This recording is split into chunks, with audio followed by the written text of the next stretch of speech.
बिस्मिल्लाहिर्रहमानिर्रहीम। कैसे हैं आप? अल्लाह करे जहाँ रहें खुश व खुर्रम रहें और शाद व आबाद रहें। और आज के दिन को अगर पीटीआई का दिन कहा जाए तो ये किसी तरह भी बेजा नहीं होगा। और आज बानी चेयरमैन पीटीआई इमरान खान साहब और शाह महमूद कुरैशी की ज़मानत मंजूर हो गई साइफर केस में। अलबत्ता सवाल ये पैदा होता है कि क्या इमरान खान साहब रिहा हो जाएंगे और इलेक्शन लड़ सकेंगे कि नहीं। इसकी तफसील हम आगे चलकर जिक्र करते हैं। नवाज शरीफ साहब हर पार्लिमानी मीटिंग में हिसाब और एहतसाब की बात करते थे।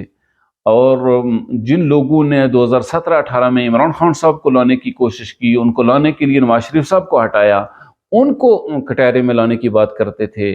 मुल्क को बर्बाद करने वालों का एहतसाब करने की बात करते थे। और यहाँ तक कि वो अब अदलिया पर भी इसके इल्ज़ामात लगा रहे थे। सो गोया कि जब नवाज शरीफ साहब के केसेस ख़त्म हो रहे थे और ख़त्म हो चुके हैं बल्कि, तो उनको ये एतमाद पैदा हो गया कि अब तो मैं हूँ वज़ीर आज़म हूँ। और इस तरह की वो ऐसी चीज़ें कि जो पब्लिक के अंदर ज़्यादा सूटेबल हो सकती थी उनको ज़िक्र करते थे। यूँ मुख्तदर तबकों में भी ये चहमगोइयाँ शुरू हो गईं कि जब सारी जमातों की तरफ से लेवल प्लेइंग फील्ड न मिलने की शिकायत हैं और जिसके लिए इन सब जमातों को नाराज़ किया जा रहा है, जिसको लाने के लिए हम कोशिश कर रहे हैं, वो भी हमें ही गालियां दे रहा है, हमें ही मोर्दे इल्ज़ाम ठहरा रहा है, तो फिर क्यों न लेवल प्लेइंग फील्ड सबके लिए कर दी जाए। सो इस सिनेरियो में अगर देखा जाए तो नवाज शरीफ साहब के लिए इमरान खान साहब की ज़मानत का मंजूर होना बहुत बड़ा झटका है। और नवाज शरीफ साहब को ये बताया गया है कि अगर आपने बहुत हिसाब और एहतसाब की बातें की तो फिर आपको इस तरह के झटके लगते रहेंगे। उधर अगर देखा जाए तो आईपीपी पाकिस्तान जो तहरीक इस्तेहकाम पार्टी है, वो भी डिस्टेंस पैदा कर रही है नून लीग के साथ। वो कह रहे हैं कि हम जो सीटें मांग रहे हैं उतनी हमें नहीं दी जा रही। गोया कि अब उनकी तरफ से भी जो इत्तेहाद की बात हो रही थी वो भी नहीं है। उधर एमक्यूएम भी नाला है और शहबाज शरीफ साहब को सिंध में सीट देने के लिए वो तैयार नहीं है। तो जब पिछले दिनों में लाडले प्लस की टाइटल दिया जा रहा था नवाज शरीफ साहब को और बहुत सी जमातें उनके साथ गिरद जमा हो रही थी, अब ये जमातों की दूरी इस बात की अक्कासी करती है कि कहीं कुछ हो रहा है जो नवाज शरीफ साहब के लिए मौजू और मुनासिब नहीं है। और अगर हम देखें तो पाकिस्तान की सियासत और पाकिस्तान का मुख्तदर तबके ने कभी भी अपनी ऐसी पॉलिसी नहीं रखी कि वो उससे पता चल सके कि ये किसके साथ हैं और किसके मुखालिफ हैं। अफगानिस्तान का मामला हो तो हमें ये नहीं पता चल सका कि हुकूमत पाकिस्तान अफगानिस्तान के तालिबान की हमायती है या उनके मुखालिफ है।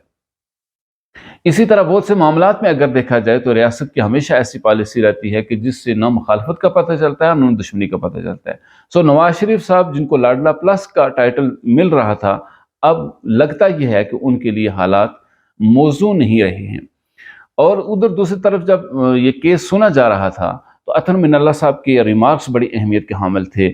और बल्कि कायम मकाम चीफ जस्टिस तारिक मसूद साहब ने यह भी कहा कि शाह महमूद कुरैशी साहब जो समझते हैं मामलात को, उन्होंने गोया इमरान खान साहब को फंसा दिया। चूँकि आपको याद होगा कि जब वो जलसा हो रहा था जिसमें साइफर लहराया गया था, उसमें शाह महमूद कुरैशी साहब ने कहा था कि मुझे हल्फ की पाबंदी है, इसलिए मैं बहुत कुछ बातें हैं जो कह नहीं सकता, वो मैंने इमरान खान साहब को कह दी हैं, वो आपसे वो बात करेंगे। सो इस एतबार से देखा जाए तो शाह महमूद कुरैशी ने गोया वहाँ पर इमरान खान साहब को फंसा दिया। बहरहाल इमरान खान साहब की ज़मानत मंजूर हो चुकी है। अब सवाल ये पैदा होता है कि क्या वो वज़ीर आज़म बन सकेंगे या इलेक्शन लड़ सकेंगे या वो बाहर आ जाएंगे या नहीं। इस हवाले से देखा जाए तो इमरान खान साहब तोशाखाना केस में भी गिरफ्तार हैं, 190 मिलियन पाउंड के केस में भी वो गिरफ्तार हैं और दौरान इद्दत निकाह के केस भी उन पर चल रहा है।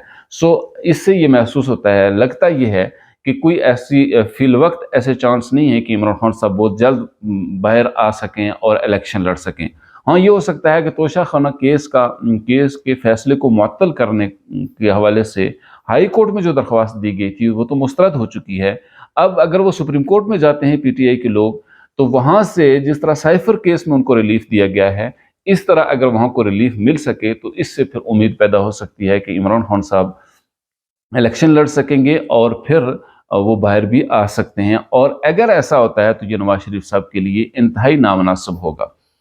और जिस तरह के आज फैसला हुआ है इस पर पीटीआई के लोगों की तरफ से तो सुप्रीम कोर्ट जिंदाबाद है, लेकिन पीटीआई के लोगों का ये वतीरा रहा है कि जब भी फैसला उनके हक में आए तो फिर तो बहुत अच्छी बात है, और अगर फैसला उनके खिलाफ आए तो फिर वो जो धुलाई करते हैं और जो ट्रोलिंग करते हैं, उससे अल्लाह सबको महफूज रखे। हमारी वीडियो कैसी रही? अगर आपको पसंद आए तो इसे लाइक और शेयर ज़रूर कीजिए। अस्सलामु अलैकुम वरहमतुल्लाहि वबरकातुहू।